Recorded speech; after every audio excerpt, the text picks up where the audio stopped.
Seguinte, 2 pontos.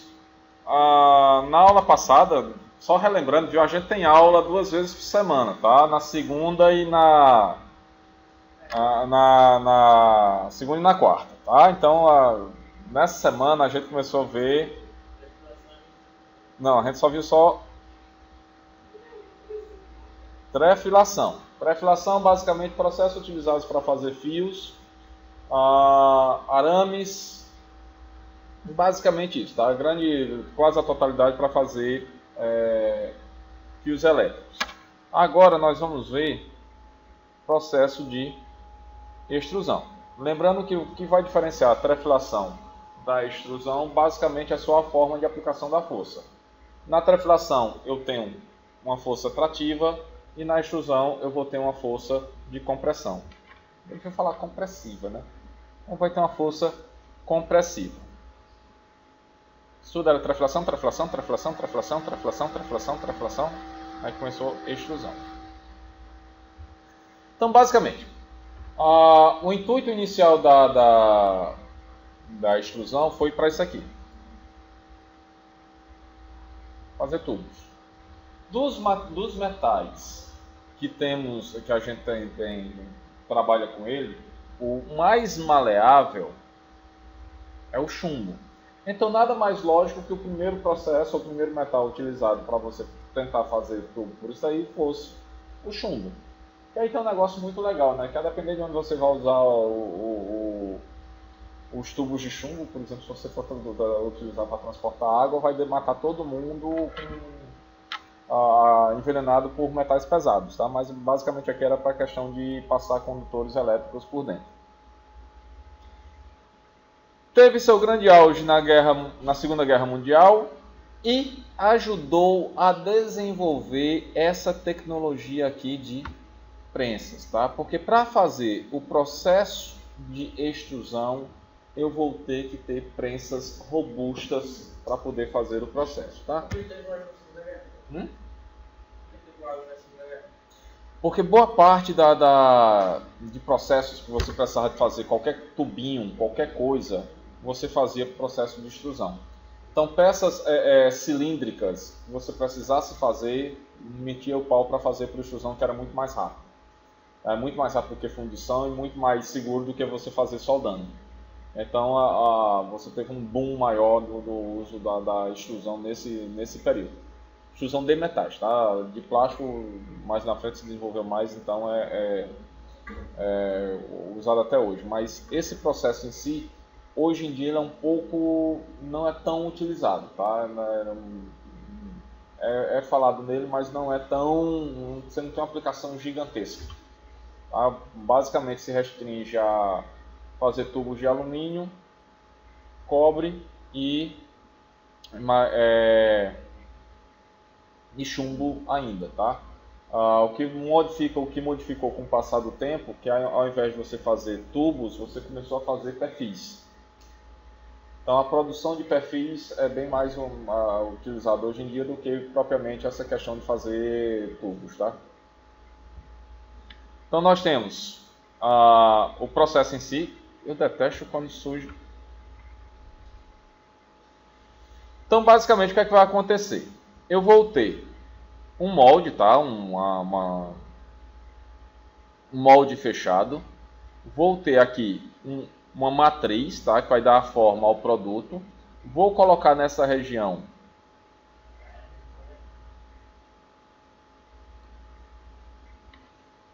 a caneta sofreu uma queda e tá com um negocinho meio cheio de frescura.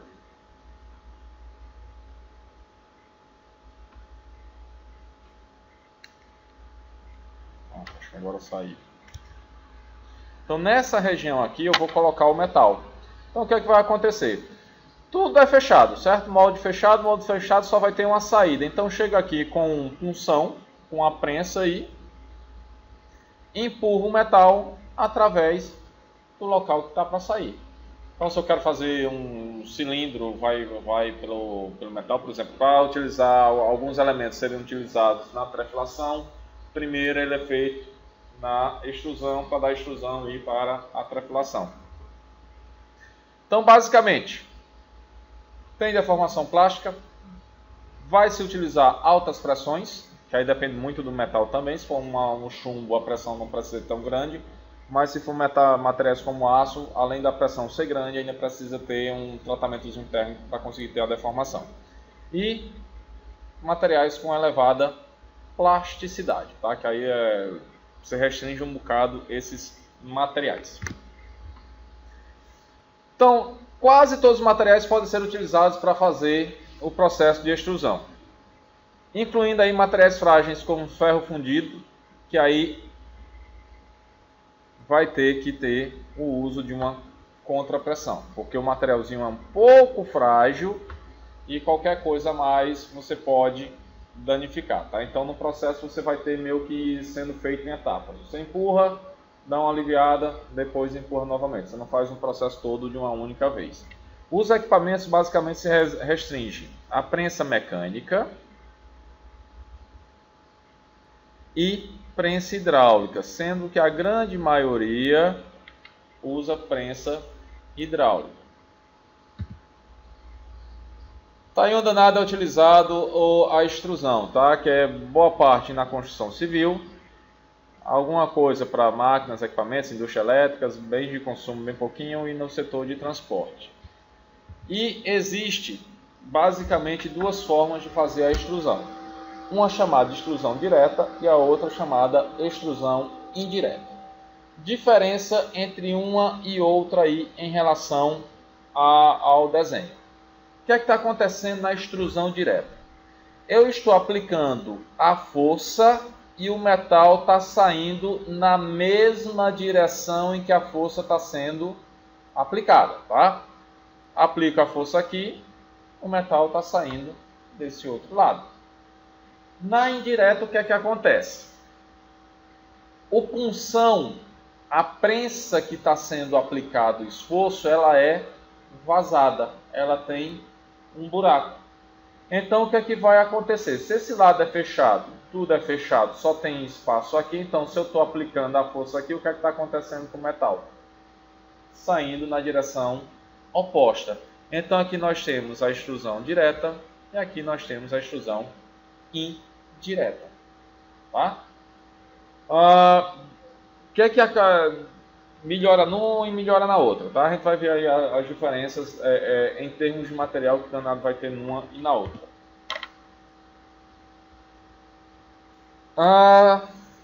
Na direta, tá? Tirando o que eu já falei antes, eu vou ter um melhor acabamento superficial.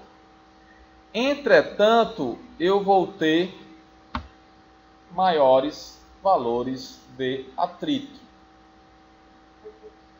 Ou seja, eu vou precisar de máquina mais potente para poder fazer a deformação. Talvez se a gente consegue chegar a um porquê você vai ter maior atrito. Vamos lá, comparando um com o outro. O que é que nós vamos ter aí de semelhanças e de diferenças? Aqui, uma pergunta, por quê?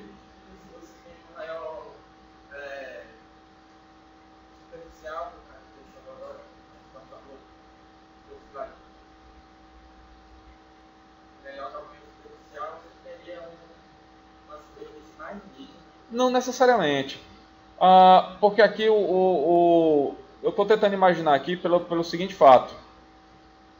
Nesse caso aqui, eu estou aplicando a força, não, mas de todo jeito eu estou tentando imaginar por área, mas a área, se você for colocar a mesma coisa, o espaço vai ser o mesmo. A única coisa que talvez tenha de problema seja... Não, também não dá muito... Porque a área de aplicação de força aqui vai ser a mesma que essa. Tá certo que essa daqui vai ser um pouquinho menor. Pô, não sei. Vamos ver.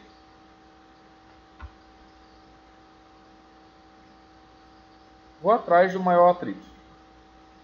Próxima aula, para você ver.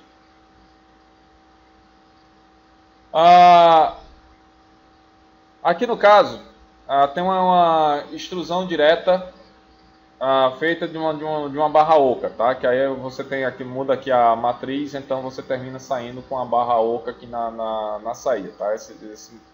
Aqui é mais ou menos a mesma ideia de você pegar como se faz um tijolo com 6 furos. Então no tijolo com 6 furos você vai empurrar o material para passar numa matriz. Então você está empurrando de tal forma que você tem um anteparo aqui na frente, mas o material está plástico, ele passa por esse anteparo e depois se junta. Então no tijolo você tem essa formação. Aqui eu vou ter o impedimento do metal para passar, ou seja, o metal vai passar num único orifício que vai estar, vai ter um orifício fechado e um outro aberto. Então ele vai terminar passando por esse orifício que está aberto. E aí eu tenho... Aí vai saindo o tubo, uma barra oca, tá? No método indireto, o recipiente fica fixo, tá? Aqui é fechado. O fluxo do metal é contrário à força. O êmbolo é oco. A força é menor do que no método direto. Agora eu quero entender por que essa força é menor. Será só por causa da área? Porque aqui eu tenho dois pistões. Não, mas eu estou imaginando que da mesma forma que está aplicando a força seria distribuída de forma igual. Pressão aqui seria força sobre a área, aqui a pressão também seria força sobre a área, só que a área de contato aqui talvez seja menor. Aí pela área de contato do êmbolo ser menor, você tem forças menores para poder agir. Só que você teria a mesma pressão. Ou teria uma pressão com a força... Então você aplicaria uma... Agora o atrito eu não sei. Menor força aqui no direto e acabamento superficial não tão bom. Ou pior do que o direto, tá? Que aí no caso do direto por ter um melhor acabamento superficial, aqui você tem um acabamento superficial não tão bom quanto o primeiro. Devido a isso, o método mais utilizado é o direto. Aqui tem alguns tipos de extrusão direta, tá? Que aí tem extrusão direta completa, extrusão direta oca, extrusão direta copo. O negócio de tirar o óculos para poder enxergar, que eu não consigo, se bem que olhar dali de cima fica melhor. A peça inicial, aplicando a força, vai passar pela matriz e você vai ter aqui a peça inicial. Esse desenho é horrível. Aqui a forma inicial da peça, forma final da peça, está aqui o punção.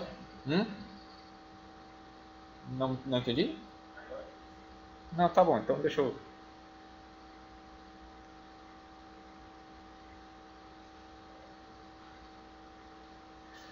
Então você tem a peça inicial, tá aqui. Aqui está o espaço vazio. Vai ser colocado e aplicado função, tá? Então vou ter um produto que vai sair oco aqui no final. E essa extrusão direta em forma de um copo, eu vou ter que trazer figuras melhores, que essa tá uma porcaria. A peça inicial, a forma inicial da peça, o punção sendo aplicado, tem aqui um contrapunção para dar forma e a peça sendo ficando aqui no final e aparecendo aqui um ejetor.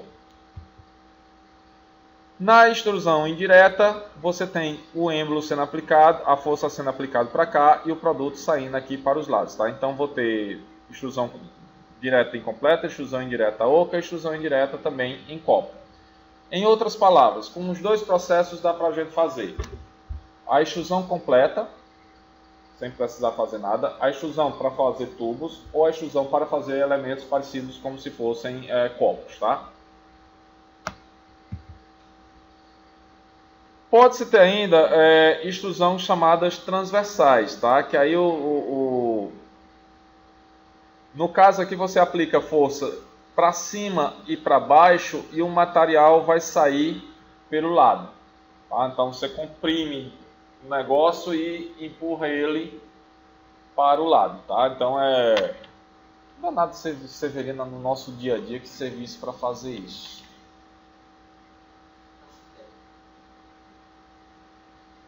Não, mas só se você desse uma pancada para cima. Tá bom, vá, pasta de dente. Então, da mesma forma que...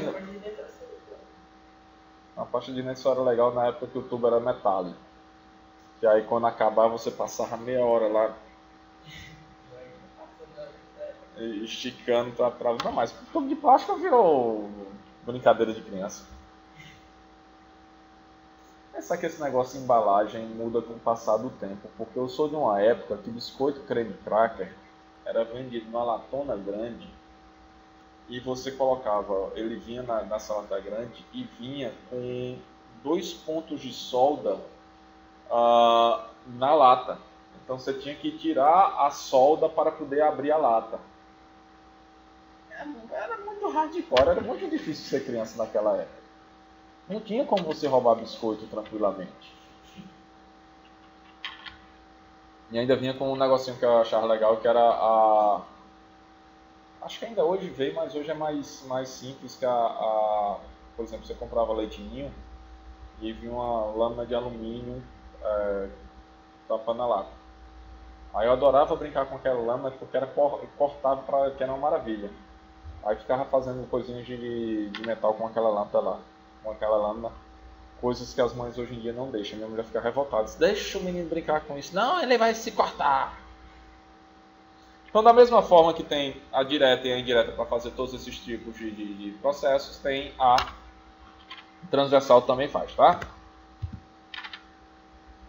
Então, basicamente, que danado nós vamos produzir na extrusão, tá? Pode ser feito a frio, semi-aquecida e a quente. A frio, basicamente, aplicados a metais com grande plasticidade. Aí alumínio e chumbo lá na frente, tá? Você não precisa de grande tratamento, você não precisa gastar energia para poder deformar esses metais. Vai apresentar economia, porque você não está utilizando aquecimento. Pode ser combinado com outros processos. Vai ter alta qualidade dimensional e superficial, fabricação de peças complexas, principalmente se for questão de perfis, tá?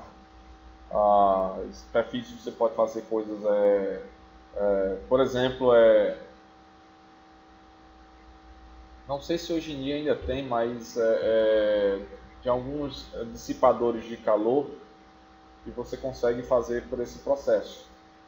Dissipador de calor, todo mundo já viu um cooler de computador? Já viu? Então, um ventiladorzinho daquele, normalmente a gente colocava em cima do processador para resfriar. E em cima do processador, antigamente, tinha uns dissipadores de metal que facilitava a condução do calor para dissipar mais facilmente. Exemplo tipo de dissipador, se você pegar ar-condicionado desses de janela, tem umas aletazinhas atrás dele. Aquelas aletas basicamente servem para dissipar calor. Então elas são colocadas lá com o intuito de facilitar a retirada de calor lá do sistema do ar-condicionado. Que é uma merda para o sistema quando você chega e passa o dedo e sai amassando tudo. E aí você torna o negócio ineficiente. Mas como criança ruim é criança ruim, então pode passar por lá e sair amassando. A mesma coisa em radiador de carro, que está cheio de aletas, que é justamente para facilitar a troca de calor. Boas propriedades mecânicas, porque estando a frio eu consigo ter encruamento, tendo encruamento eu consigo melhorar as propriedades. Eu posso ter extrusão semi-aquecida, vou ter propriedades semelhantes à extrusão a frio, menor tensão de escoamento, ou seja, vou aplicar menos força para o material se deformar, porque ele já está pré-aquecido. E cada vez mais está sendo mais utilizado porque eu fazendo um aquecimento prévio consigo ter menos esforço, a máquina fica menos robusta. E a extrusão a quente tem por finalidade melhorar a trabalhabilidade. Entretanto, contudo, todavia, Se eu estou fazendo a extrusão a quente, obrigatoriamente a câmara onde está sendo feita a extrusão tem que ser feita de material especial para poder suportar a alta temperatura envolvida. Aliado a isso, ainda tem um outro problema, porque se eu estou fazendo a extrusão, estou criando atrito. Se eu estou criando atrito, eu estou gerando mais calor. Então, preciso ter materiais de elevada dureza e que suportem calor, tá? Cadê? O que é que eu posso utilizar? Os materiais utilizados para fazer a extrusão. Tarugo, que é um material que eu vou deformar. Forno ou aquecedor, se eu fizer a extrusão pré-aquecida ou aquecida. Matriz, que é o formato do produto que eu vou ter no final. Prensa hidráulica é quem vai fazer o trabalho sujo. Punção ou haste ou êmbolo é o que vai estar metendo a cara no material. Recipiente de expressão e equipamento para estiramento do produto. Eu não gosto muito desse termo não, tá? Extrusado. Mas pode ser usado extrudado ou extrusado. Então, basicamente, se eu estou fazendo um cilindro ou um cano, eu vou precisar de uma máquina que vá puxando esse material, tá? Por isso essa questão do estiramento. Normalmente, e aí cabe a mesma coisa para a trefilação, vai caber aqui para a extrusão.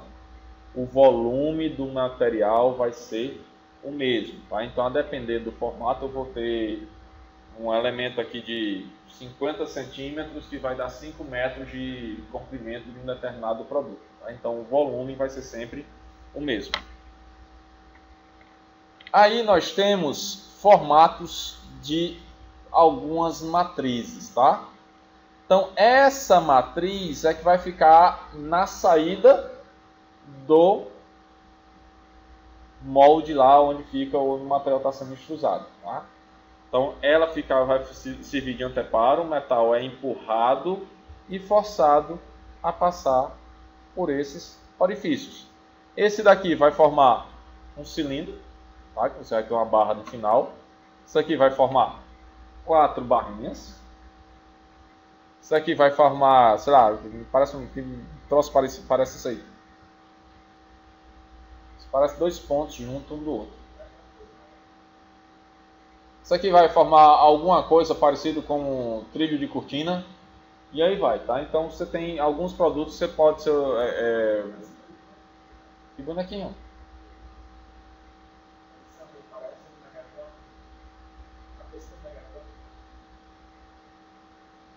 Isso aqui é imaginação. Tudo bem, parece a cabeça. Não, parece. Então você vai ter elementos sendo formados, tá? E aqui vai ter uma diferença em relação à trefilação, que eu posso ter uma certa complexidade na peça a que está sendo produzida. Obviamente, quanto maior a complexidade, maior o esforço que eu vou ter que fazer para deformar. Que, em outras palavras, é mais fácil fazer o metal passar por um único orifício do que por um cheio de reentrâncias, tá? Então você vai ter variação no processo. Esse aqui normalmente material de aço de alto carbono com elevada dureza. Ele vai ter que suportar todo o esforço que está vindo toda a pancada que está sendo aplicada pela prensa. E aí, normalmente com tratamentos térmicos ou termoquímicos para aumentar mais ainda a dureza e diminuir muito o desgaste. E além de tudo, normalmente com uma coberturazinha de um material duro para a durabilidade aumentar. Aqui estão os tarugos que vão ser utilizados no processo. Aqui uma prensazinha hidráulica, tá? Se você olhar aqui o tamanho do cara, essa aqui é uma prensazinha pequena, utilizado para fazer esse tipo de processo. Aqui a saída do material. Aqui a questão do estiramento a depender do perfil, do tamanho do perfil que vai ser produzido, tá? Aqui imagina, se você está produzindo um perfil muito fino, ele tem uma tendência de torcer ou de dobrar quando está saindo. Então, normalmente se coloca um carrinho para, de acordo com o que o material vai sendo colocado aqui, ele vai sendo guiado para não ter deformação. Então aqui tem Isso aqui é uma linha de estiramento de barras. Isso tudo aqui são barras. E aqui exemplos de produtos que são extrusados, tá? Então, tubos, aletas. Se vocês olharem aqui pelo formatão, pelo brilho, basicamente tudo parecido com sendo alumínio. Então você pode ter outros elementos aqui também. Na grande maioria, por exemplo, uma garrafazinha térmica aqui de alumínio, então é tudo feito basicamente ou quase na sua totalidade para o alumínio, porque é muito mais fácil você extrusar alumínio do que outros elementos. Trilhos de formatos diversos aí, tá? Aí eu não, sinceramente não tenho nem milhão danado se pode ser utilizado isso aqui. Se quiser para alguma coisa para encaixar. Então, normalmente, ó, paredezinhas finas e com material com a elevada plasticidade. Pode apresentar como defeito torção, riscos, bolhas, não sei se está dando para ver a marquinha das bolhas aqui. O produto pode sair ondulado, tá? Que aí se for fino demais e comprido demais, você pode ter torção. Pode apresentar ainda pontos de oxidação,